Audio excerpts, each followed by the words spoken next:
Assalamualaikum warahmatullahi wabarakatuh. Selamat pagi kepada Ibu Erni. Saya Tiara Putran Setiawan dengan NIM 25020334405 dari kelas LA65 akan mempresentasikan paper hasil kerja saya yang berjudul Tinjauan Politik Hukum, Sistem Pendaftaran dan Publikasi Tanah sebagai bentuk pemberantasan terhadap mafia tanah.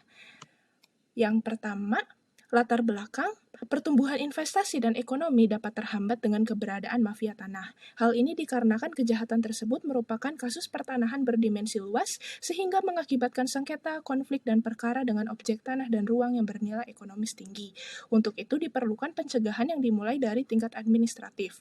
Tinjauan politik hukum dalam sistem pendaftaran tanah kemudian menghasilkan alternatif konstruksi politik hukum baru sebagai upaya pencegahan mafia tanah pada masa mendatang dari tingkat administratif. Rekonstruksi politik hukum tersebut berupa pembaruan hukum pendaftaran tanah menjadi sistem publikasi positif. Oleh karena itu, perlu dilakukan revisi terhadap Undang-Undang Pokok Agraria, terutama pasal-pasal yang berkaitan dengan sistem publikasi negatif. Selain itu, perubahan tersebut perlu diimbangi dengan penerapan sistem pendaftaran tanah secara elektronik dengan produk hukum berupa sertifikat elektronik dan tetap mengedepankan prinsip good governance. Selanjutnya, yaitu pendahuluan. Keberadaan kasus mafia tanah di bidang pertanahan dapat terjadi karena adanya celah yang tercipta terhadap ruang mafia tanah dari politik hukum pertanahan nasional di Indonesia yang mengatur sistem pendaftaran tanah, di mana sistem hukum pendaftaran tanah nasional menganut publikasi negatif yang terdapat unsur positif. Sistem pendaftaran tanah ini menghasilkan produk yang sah dan resmi dengan bukti hak berupa sertifikat hak atas tanah yang kuat tetapi tidak mutlak, sehingga memiliki celah yang dapat digugat di kemudian hari. Lebih lanjut, dalam pendaftaran tanah yang menggunakan sistem publikasi negatif, negara sebagai pencatat tidak menjamin kepastian bahwa orang yang terdaftar sebagai pemegang hak benar-benar orang yang berhak karena menurut sistem ini bukan pendaftaran, namun sahnya perbuatan hukum yang dilakukan yang menentukan berpindahnya hak kepada pembeli. Pendaftaran tidak dapat membuat orang yang memperoleh hak dari pihak yang tidak berhak menjadi pemegang hak yang baru. Berdasarkan hal itu dapat dipahami dan tidak dapat dipungkiri bahwa celah awal munculnya mafia tanah dikarenakan sistem hukum pendaftaran tanah. Mafia tanah tidak saja dapat dikatakan kejahatan biasa, tetapi dapat dikatakan sebagai kejahatan luar biasa di bidang pertanahan. Dampak mafia tanah tidak hanya dapat merugikan sebagian orang dan atau badan hukum sebagai korban, tetapi juga dapat merusak tatanan hukum, menghambat masuknya investasi dan laju pertumbuhan ekonomi. Adapun kejahatan mafia tanah ini mengakibatkan Dasein tidak sejalan dan tidak sesuai dengan apa yang dicita-citakan oleh Dasolen. Oleh karena itu, pada paper ini saya ingin membatasi rumusan permasalahan yakni bagaimana rekonstruksi politik hukum, sistem pendaftaran tanah dan publikasi tanah yang ideal dalam upaya pencegahan mafia tanah pada masa mendatang. Dengan demikian diharapkan dapat menemukan tujuan dan pengembangan hukum atau ius constituendum dalam sistem pendaftaran tanah di Indonesia sehingga mampu melakukan pencegahan mafia tanah dari tingkat administratif, khususnya sistem administrasi pendaftaran tanah. Next, yaitu pembahasan berkaitan dengan modus dan contoh kejahatan yang dilakukan oleh mafia tanah terhadap objek-objek pertanahan. Salah satu peran hukum dalam teori Law as a Tool of Social Engineering yaitu hukum tumbuh dan berkembang bersama masyarakat yang digerakkan oleh kebiasaan harus tercermin dalam politik hukum pertanahan di masa yang mendatang.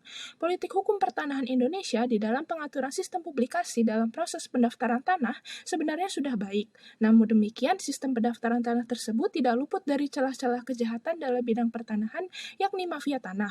Oleh karena itu, perlunya suatu konstruksi politik hukum baru dalam pembangunan sistem hukum pertanahan, khususnya stelsel yang dianut dalam sistem pendaftaran tanah saat ini untuk memperbaiki celah-celah dan kelemahan stelsel publikasi tersebut.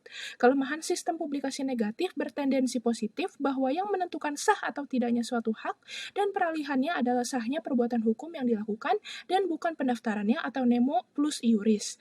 Adapun pembangunan dalam lingkup hukum dapat dilakukan dengan merekonstruksi politik hukum ataupun pembaharuan hukum yang dilakukan demi mewujudkan pencegahan mafia tanah dan berfungsi sebagai hukum yang komprehensif dan dicita-citakan. Pembaharuan atau pembangunan dimaksudkan sebagai upaya untuk meningkatkan jaminan kepastian hukum sehingga sangat diperlukan perubahan sistem pendaftaran tanah nasional menjadi sistem publikasi positif. Lebih lanjut, sistem publikasi positif dalam pendaftaran tanah yaitu apa yang terkandung di dalam buku tanah dan surat-surat tanda bukti hak yang dikeluarkan merupakan alat pembuktian yang mutlak, artinya pihak ketiga bertindak atas bukti-bukti tersebut sehingga mendapatkan perlindungan yang mutlak.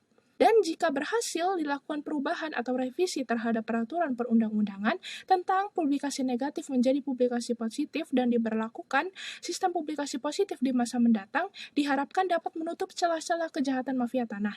Gagasan ini bersifat paling mendasar yakni pada pencegahan dari sisi administratif, dengan tetap mengedepankan prinsip good governance. Selanjutnya, saat ini telah ada perubahan pendaftaran tanah secara administratif setelah berlakunya Peraturan Menteri Negara Agraria atau Kepala Badan Pertanahan Nasional Nomor 1 Tahun 2021 tentang sertifikat elektronik yang bertujuan penggunaan dan sistem administratif pendaftaran tanah menggunakan sistem elektronik dan dokumen elektronik, sehingga hasil pelaksanaan pendaftaran tanah secara elektronik ini nantinya berupa data informasi elektronik dan atau dokumen elektronik yang merupakan data pemegang hak, data fisik, dan juga data yuridis bidang tanah yang valid dan terjaga autentikasinya. Akibatnya, dalam penerapan kebijakan baru tersebut diharapkan dapat menutup kejahatan oleh mafia tanah sehingga dapat saling menguatkan dan melengkapi karena telah memenuhi asas kepastian dan juga keadilan. Berikut referensi yang saya gunakan. Sekian dari saya, terima kasih. Wassalamualaikum warahmatullahi wabarakatuh.